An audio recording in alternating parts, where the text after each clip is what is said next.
आज का हमारा टॉपिक है अलंकार। अलंकार अलंकार क्या होता है? गहना, आभूषण। जैसे गहने पहनने से, आभूषण पहनने से मनुष्य की शोभा बढ़ जाती है, वैसे ही अलंकारों से काव्य की सुंदरता बढ़ जाती है। अलंकार किसे कहते हैं? अलम करोति इति अलंकारः। अलंकरोति इति अलंकारः। जो अलंकृत करता है वही अलंकार है। अलंकार दो शब्दों से मिलकर बना है, अलम प्लस कार। अलम का अर्थ है भूषण तथा कार का अर्थ है करने वाला, अर्थात जो भूषित करे वह अलंकार है। अलंकार का शाब्दिक अर्थ है आभूषण। जिस प्रकार आभूषण से मनुष्य की शोभा बढ़ जाती है, उसी प्रकार अलंकार से कविता की शोभा बढ़ जाती है। अलंकार के भेद। अलंकार के मुख्यतः 3 भेद होते हैं। नंबर 1 शब्दालंकार, नंबर 2 अर्थालंकार, नंबर 3 उभय अलंकार। जैसे शब्दालंकार है, शब्दालंकार है, शब्द अलंकार में शब्दों से चमत्कार उत्पन्न होता है। अर्थालंकार में अर्थों के कारण चमत्कार उत्पन्न होता है। उभय अलंकार में शब्द और अर्थ दोनों के कारण चमत्कार उत्पन्न होता है। अर्थात जिस अलंकार में शब्दों को प्रयोग करने से कोई चमत्कार हो जाता है और उन शब्दों की जगह पर समानार्थी शब्द को रखने से वो चमत्कार कहीं गायब हो जाता है, तो ऐसी प्रक्रिया को शब्दालंकार कहा जाता है। शब्दालंकार के प्रकार। शब्दालंकार 6 प्रकार के होते हैं। अनुप्रास अलंकार, नंबर 2 यमक अलंकार, नंबर 3 पुनरुक्ति अलंकार, नंबर 4 विप्सा अलंकार, नंबर 5 वक्रोक्ति अलंकार, नंबर 6 श्लेष अलंकार। अनुप्रास अलंकार। अनुप्रास शब्द 2 शब्दों से मिलकर बना है, अनु प्लस प्रास। यहाँ पर अनु का अर्थ है बार बार और प्रास का अर्थ होता वर्ण। डेफिनेशन: जहाँ व्यंजन वर्णों की आवृत्ति बार बार हो वहाँ अनुप्रास अलंकार होता है। उदाहरण: चारू चंदर की चंचल किरणें खेल रही थी जलथल में। स्पष्टीकरण: यहाँ च वर्ण की आवृत्ति बार बार है, इसलिए यहाँ अनुप्रास अलंकार है। जैसे वर्ड से ही क्लियर है, अनु का अर्थ होता है बार बार, प्रास का होता है वर्ण। प्रास का अर्थ होता है वर्ण। जहाँ व्यंजन वर्णों की आवृत्ति बार बार हो वहाँ अनुप्रास अलंकार होता है। यमक अलंकार। यमक अलंकार में किसी काव्य का सौंदर्य बढ़ाने के लिए एक शब्द की बार बार आवृत्ति होती है। प्रयोग किए गए शब्द का अर्थ हर बार अलग होता है। शब्द की 2 बार आवृत्ति होना वाक्य का यमक अलंकार के अंतर्गत आने के लिए आवश्यक है। वैसे भी यमक का अर्थ होता है 2। जैसे यमक अलंकार के उदाहरण: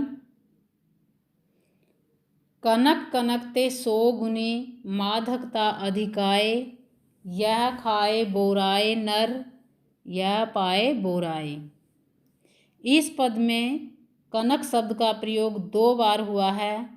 प्रथम कनक का अर्थ सोना और दूसरे कनक का अर्थ धतूरा है। अतः कनक शब्द का 2 बार प्रयोग और भिन्नार्थ के कारण उक्त पंक्तियों में यमक अलंकार की छटा दिखती है। यानी कि यमक अलंकार में यमक का अर्थ होता है 2। यमक का अर्थ होता है 2। इस शब्द की 2 बार आवृत्ति होना वाक्य का यमक अलंकार के अंतर्गत आने के लिए आवश्यक है। यमक का अर्थ 2। श्लेष। जहाँ पर कोई एक शब्द एक ही बार आए पर उसके अर्थ भिन्न भिन्न आए, वहाँ पर श्लेष अलंकार होता है। जैसे रहीमन पानी राखिए, बिन पानी सब सुन, पानी गए न उबरे, मोती मानुष चुन। स्पष्टीकरण। उपयुक्त उदाहरण में पानी का अर्थ चमक, इज्जत और पानी है। इसमें एक शब्द के कई अर्थ हैं, अतः यह श्लेष अलंकार का सुंदर उदाहरण है। अर्थालंकार। जहाँ पर अर्थ के माध्यम से काव्य में चमत्कार होता हो वहाँ अर्थालंकार होता है। जैसे उत्प्रेक्षा, उपमा, रूपक आदि। अर्थालंकार के प्रकार: उपमा, रूपक, उत्प्रेक्षा, अतिशयोक्ति। उपमा अलंकार। उपमा शब्द का अर्थ होता है तुलना। जब किसी व्यक्ति या वस्तु की तुलना किसी दूसरे व्यक्ति या वस्तु से की जाती है तो वहाँ पर उपमा अलंकार होता है। उपमा अलंकार के अवयव या अंग। उपमा अलंकार के 4 अवयव या अंग हैं जो निम्न प्रकार हैं। उपमेय, जिस वस्तु की तुलना की जाए वह उपमेय कहलाता है। उपमान, जिस वस्तु से तुलना की जाए उसे उपमान कहते हैं। साधारण या समान धर्म, 2 वस्तुओं में जिस गुण के कारण परस्पर तुलना की जाती है वह साधारण या समान धर्म कहलाता है। वाक शब्द। उपमेय और उपमान में समानता व्यक्त करने वाले शब्द वाक शब्द कहलाते हैं। जैसे सम, सा, सी, से, सरिस, जैसे, ईव, समान, सदृश आदि। उदाहरण: कर कमल के समान सुंदर है। स्पष्टीकरण। उपमान कमल, वाचक शब्द समान, उपमेय कर हाथ, साधारण धर्म सुंदर। उत्प्रेक्षा अलंकार। जहाँ उपमेय में उपमान की संभावना पाई जाए वहाँ उत्प्रेक्षा अलंकार होता है। उदाहरण: उस काल मारे क्रोध के तनु कांपने उनका लगा, मानो हवा के जोर से सोता हुआ सागर जगा। रूपक अलंकार। जहाँ उपमेय पर उपमान का आरोप लगाया जाए वहाँ रूपक अलंकार होता है। उदाहरण: इस सोते संसार बीच जगकर सजकर रजनी वाले, कहाँ बेचने ले जाती हो ये गजरे तारों वाले। स्पष्टीकरण। इस उदाहरण में रजनी उपमेय पर बाले उपमान का आरोप लगाया है, अतः यहाँ रूपक अलंकार है। अतिशयोक्ति अलंकार। जहाँ किसी वस्तु का इतना बढ़ा चढ़ाकर वर्णन किया जाए कि सामान्य लोक सीमा का उल्लंघन हो जाए वहाँ अतिशयोक्ति अलंकार होता है। उदाहरण: हनुमान की पूंछ में लग न पाई आगी, लंका शीघ्र जरी गई, गए निशाचर भागी। स्पष्टीकरण। इस उदाहरण में कहा गया है कि हनुमान की पूंछ में आग लगने से पहले ही पूरी लंका जलकर राख हो गई और सभी राक्षस भाग खड़े हुए। यह बात बिल्कुल असंभव है, अतः यह अतिशयोक्ति अलंकार का सुंदर उदाहरण है। अनयोक्ति अलंकार। जहाँ मिलते जुलते अप्रस्तुत के माध्यम से प्रस्तुत की प्रतीति करवाई जाए उसे अनयोक्ति अलंकार कहते हैं। उदाहरण: नहीं पराग नहीं मधुर, मधु नहीं विकास इही काल, अली कलीही सो बांधो आगे कौन हवाल। स्पष्टीकरण।